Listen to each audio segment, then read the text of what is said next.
നമുക്ക് ഈ പദ്ധതിയിലേക്ക് വരുമ്പോൾ ഈ പറയുന്ന PMC സ്കൂൾ അംഗീകരിക്കാൻ സംസ്ഥാന സർക്കാർ തീരുമാനിക്കുമ്പോൾ അത് 1500 കോടി രൂപയ്ക്ക് വേണ്ടിയിട്ടാണ് എന്ന് പറഞ്ഞാൽ വെള്ളം തൊടാതെ വിഴുങ്ങുന്ന ആളുകളൊന്നുമല്ല കേരളത്തിലുള്ളത് എന്ന് LDF മനസ്സിലാക്കണം, CPM മനസ്സിലാക്കണം. മുഖ്യമന്ത്രിയുടെ വാക്കുകൾ കടമെടുത്താൽ 8.25 അട്ടി വെച്ചതുപോലെ അത്രയും ഉയരം മാത്രമുള്ള ഒരു 1500 കോടി രൂപയ്ക്ക് വേണ്ടി നമ്മൾ ഈ PMC പദ്ധതി നടപ്പാക്കാൻ പോകുന്നു എന്ന് പറഞ്ഞാൽ ആര് വിശ്വസിക്കും? അത് യഥാർത്ഥത്തിൽ ഒരുതരം അന്തർധാരയല്ലേ ഇപ്പോൾ സംഭവിച്ചുകൊണ്ടിരിക്കുന്ന CPM BJP അന്തർധാരയുടെ ഏറ്റവും ഒടുവിലത്തെ എപ്പിസോഡാണ് ഈ PMC പദ്ധതി എന്നാണ് പ്രതിപക്ഷം ആരോപിക്കുന്നത്, പ്രത്യേകിച്ച് കോൺഗ്രസ് ആരോപിക്കുന്നത്. എന്തായാലും ഈ പറയുന്ന വിദ്യാഭ്യാസത്തെ ആ നയത്തെ ഏകീകരിക്കുന്നത് വഴി രാജ്യത്തിന്റെ വൈവിധ്യത്തെ ഇല്ലാതാക്കുകയാണ് ചെയ്യുന്നത് എന്നുള്ള ആദ്യത്തെ വിമർശനം മുന്നോട്ട് വെച്ചത് CPM ആയിരുന്നു. രണ്ടാമത്തെ ഏറ്റവും പ്രധാനപ്പെട്ട അവരുടെ വിമർശനം എന്ന് പറയുന്നത് കമ്മ്യൂണലൈസേഷനാണ്. അതായത് പാഠ്യപദ്ധതിയിലൂടെ ഹിന്ദുത്വ രാഷ്ട്രീയം കടത്തിവിടുന്നു. അതിനൊട്ടേറെ ഉദാഹരണങ്ങൾ ആ ലേഖനത്തിൽ പറഞ്ഞിട്ടുണ്ട്. ഉദാഹരണത്തിന് ഗാന്ധിവധം എടുത്ത് കളഞ്ഞിരിക്കുകയാണ്. കാരണം എന്താ? ഹിന്ദു മഹാസഭയാണ് അതിനകത്ത് പ്രതികൾ എന്ന് പറയുന്നത്. ആ ചരിത്രം പഠിക്കാനോ ഓർമ്മിപ്പിക്കാനോ BJPയോ സംഘപരിവാറോ ഇഷ്ടപ്പെടുന്നില്ല. അതുകൊണ്ട് പാഠ്യപദ്ധതിയിൽ നിന്ന് ആ പുസ്തകം നീക്കം ചെയ്യുന്നു. ഗാന്ധിവധത്തിന് ശേഷം RSS നിരോധിക്കപ്പെട്ടു. ആ പാഠഭാഗം ഇപ്പോൾ നമ്മുടെ പാഠ്യപദ്ധതിയിലില്ല. എന്തിനേറെ പറയുന്നു, ഏറ്റവും അവസാനം ഈ രാജ്യങ്ങളുടെ ഏറ്റവും വലിയ കലാപമായിരുന്നല്ലോ ഗുജറാത്ത് കലാപം. ആ ഗുജറാത്ത് കലാപത്തെക്കുറിച്ചുള്ള പാഠങ്ങൾ ഈ പറയുന്ന പുസ്തകത്തിലില്ല. ഡെമോക്രസിയെ കുറിച്ചുള്ള പാഠം പോലും ഈ പറയുന്ന പുസ്തകത്തിലില്ല എന്നുള്ള സാഹചര്യത്തിലേക്ക് ഇപ്പോഴത്തെ ഈ പാഠ്യപദ്ധതി മാറിയിരിക്കുന്നു എന്നുള്ളതാണ്. എന്ന് മാത്രവുമല്ല, ഇന്ത്യയെ സംബന്ധിച്ചിടത്തോളം ഏറ്റവും പ്രധാനപ്പെട്ട ഒരു ചരിത്ര കാലഘട്ടമാണ് ഇസ്ലാമിക് ഇൻവേഷൻ എന്ന് പറയുന്നത്. ഇസ്ലാമിക രാജാക്കന്മാർ ഇന്ത്യയിൽ, പ്രത്യേകിച്ച് നോർത്ത് ഇന്ത്യയിലേക്ക് ധാരാളമായി വന്നിട്ടുണ്ട്. 1000 വർഷത്തെ ചരിത്രമുണ്ട് ആ ഇസ്ലാമിക ഇൻവേഷൻ എന്ന് പറയുന്നത്.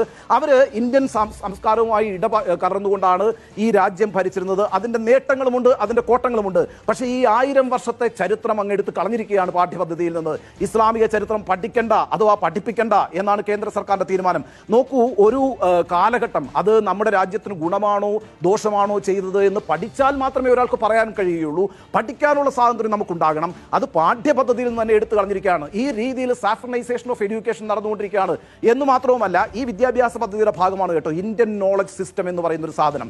ഇന്ത്യൻ നോളജ് സിസ്റ്റം എന്ന് പറഞ്ഞാൽ ലോകത്തെ തന്നെ ഏറ്റവും വലിയ അറിവിൻ്റെ ഒരു സ്ഥലമായിട്ട് ഇന്ത്യയെ അവതരിപ്പിക്കുക എന്നുള്ളതാണ്. അതിൻ്റെ ചില ഉദാഹരണങ്ങളൊക്കെ ഞാൻ ചൂണ്ടിക്കാണിച്ചു തരാം. ഇപ്പോൾ ഏറ്റവും പ്രധാനപ്പെട്ട ഒരു കാര്യം വെച്ചാൽ, ഇന്ത്യയിലാണ് ആദ്യമായിട്ട് വിമാനത്തെക്കുറിച്ചൊരു കൺസെപ്റ്റ് ഉണ്ടായിരുന്നതെന്ന് പറഞ്ഞു നടക്കാത്ത കേന്ദ്രമന്ത്രിമാരുണ്ടോ?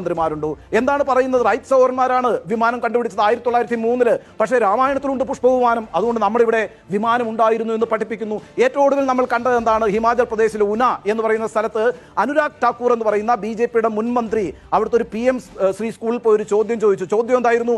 ആദ്യത്തെ ബഹിരാകാശ സഞ്ചാരിയുടെ പേര് പറയൂ. കുട്ടികൾ വളരെ കൃത്യമായിട്ട് പറഞ്ഞു, നീൽ ആംസ്ട്രോങ് ആണോ എന്ന് അദ്ദേഹം ചോദിക്കുന്നു. എന്നിട്ട് പറയുന്നു, എൻ്റെ അറിവെന്ന് പറയുന്നത് ഹനുമാനാണ് എന്ന് പറയുന്നു. ഈ രീതിയിൽ ഇന്ത്യൻ നോളജ് സിസ്റ്റം എന്ന് പറഞ്ഞുകൊണ്ട് മിഥോളജിയെ ശാസ്ത്രമായി അവതരിപ്പിക്കുന്ന രീതി കൂടി ആരംഭിച്ചിരിക്കുന്നു. അത് സംഭവിച്ച ഒരു PMC സ്കൂളിലാണ് കേട്ടോ, ഉനയിലെ ഒരു PMC സ്കൂളിലാണ് സംഭവിച്ചത്. നമുക്ക് ഈ പദ്ധതിയിലേക്ക് വരുമ്പോൾ ഈ പറയുന്ന PMC സ്കൂൾ അംഗീകരിക്കാൻ സംസ്ഥാന സർക്കാർ തീരുമാനിക്കുമ്പോൾ അത് 1500 കോടി രൂപയ്ക്ക് വേണ്ടിയിട്ടാണ് എന്ന് പറഞ്ഞാൽ വെള്ളം തൊടാതെ വിഴുങ്ങുന്ന ആളുകളൊന്നുമല്ല കേരളത്തിലുള്ളത് എന്ന് LDF മനസ്സിലാക്കണം, CPM മനസ്സിലാക്കണം. അതിന്റെ കാര്യം എന്ന് പറയുന്നത്, നമ്മുടെ ഒരു സംസ്ഥാന ബജറ്റ് ഒരു വർഷം എന്ന് പറയുന്നത് 1,98,583 കോടി രൂപയാണെന്നേ. 2 ലക്ഷം കോടിയെ നമുക്ക് വേണമെങ്കിൽ റൗണ്ട് ചെയ്ത് പറയാം. 2 ലക്ഷം കോടി രൂപയുടെ ബജറ്റ് പ്രതിവർഷം അവതരിപ്പിക്കുന്ന ഒരു സംസ്ഥാനമായത്.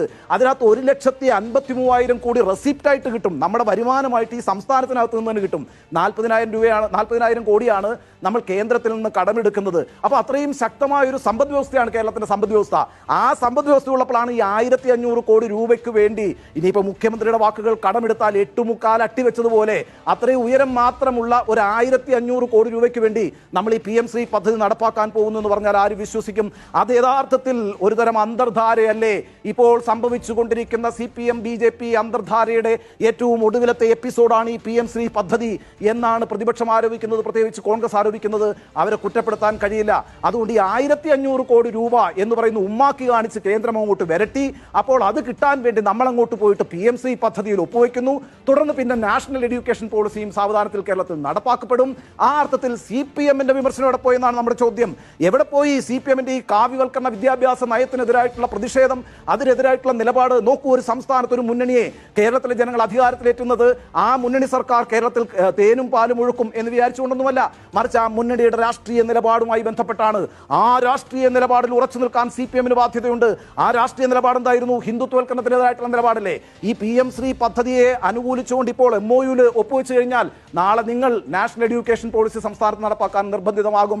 ആ അർത്ഥത്തിൽ ഒരു അന്തർധാര ഇവിടെ ഇങ്ങനെ സജീവമാണ് എന്ന പ്രതിപക്ഷത്തിന്റെ വാദത്തിന് വീണ്ടും വീണ്ടും ശക്തി പകരുന്ന ഒരു കാര്യമാണ് ഇപ്പോൾ സംഭവിക്കാൻ പോകുന്നത്. നോക്കൂ, ഓരോ മേഖലയിലും ഈ സംസ്ഥാന സർക്കാരിന്റെ നയത്തിലെ ചെമ്പ് ഓരോ മേഖലയിലും അനുദിനം പുറത്തു വന്നുകൊണ്ടിരിക്കുന്നു, തെളിഞ്ഞുകൊണ്ടിരിക്കുന്നു എന്നാണ് സർജിക്കൽ സ്ട്രൈക്കിന് പറയാനുള്ളത്.